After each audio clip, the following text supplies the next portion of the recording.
This is Piano Adventures, Level 3A Lesson Book.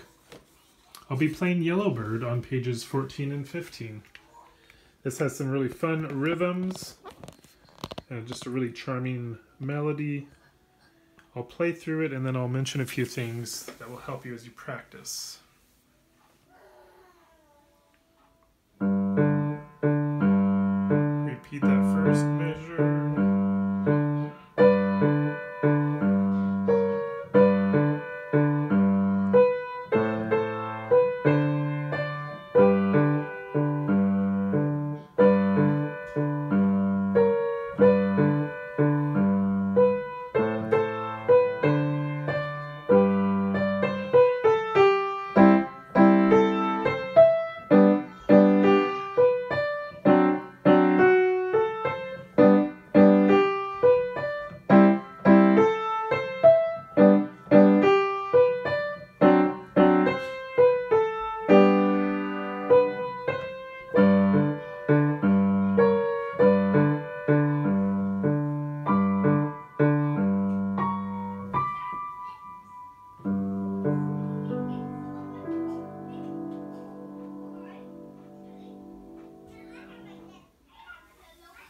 Alright, so we heard some repeating patterns in there. The 1 and 2 and 3, 4 pattern for measure 1. That rhythm is repeated in the right hand in measure 4, isn't it? 1 and 2 and 3, 4. So watch for those repeating patterns in both hands, and then when we get to measure 10, we have another repeating pattern. 1, 2 and 3 and 4. 1, 2 and 3 and 4. That accent on the first right hand note will really help you be right on time on the second half of beat 2. 1, 2 and 3 and 4. So give that little accent, it will help with keeping the rhythm really steady between the hands. At the top of page 14, it talks about syncopation. This is where we have a stress between the beats, or on the and of a beat.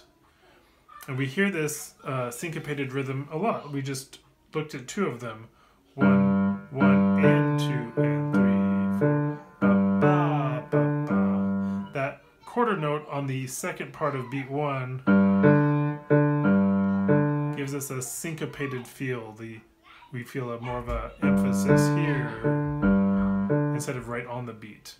And in the second part, we also just heard that on the second half of beat 2. 2 and 3 and 4. Ba, ba, ba, ba, ba. And it just gives us that peppy, kind of uneven feel that's so uplifting. So there's a little warm-up you can do in the key of G major on your primary chords, playing that rhythm first on a G chord, a 1 chord.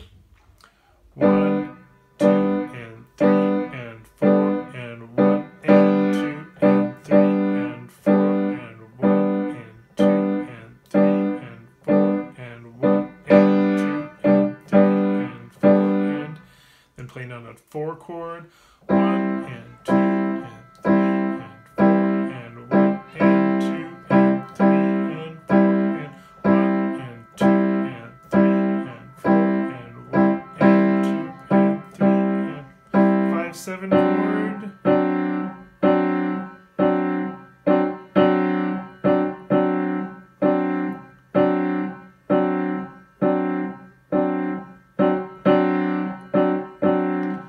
And then I would go back and do that 1 chord again. And you can choose to do the repeat or not on that. That just gives you that more complete feel that you've come back to your tonic sound. Be very careful when dealing with the articulation, these slurred groups in your rhythms. We have a little 2-note slur at measure 1. Make sure we lift off, and then we want to connect the next 3 notes. Ba, ba, ba, ba, ba, ba, ba, ba, ba, ba. So be really careful to connect your slurs in the right hand. Right here we have this little half step and both fingers up. You don't have to connect there, but just walk those fingers up to the sharps and back. Now here we want to connect. Make sure we hear that really good legato phrase there, so that when we put hands together,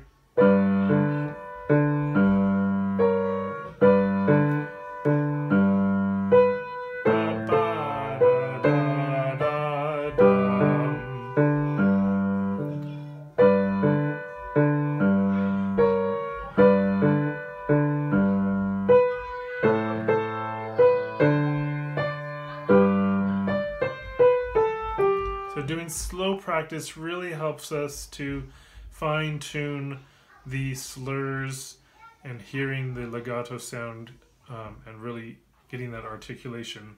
In the second half, it's just a repeating pattern, so we hear that good staccato. Ba, ba, ba, ba, ba.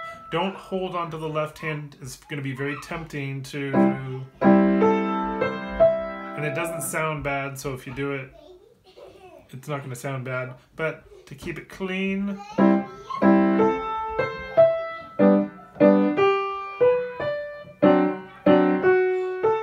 we won't hold through.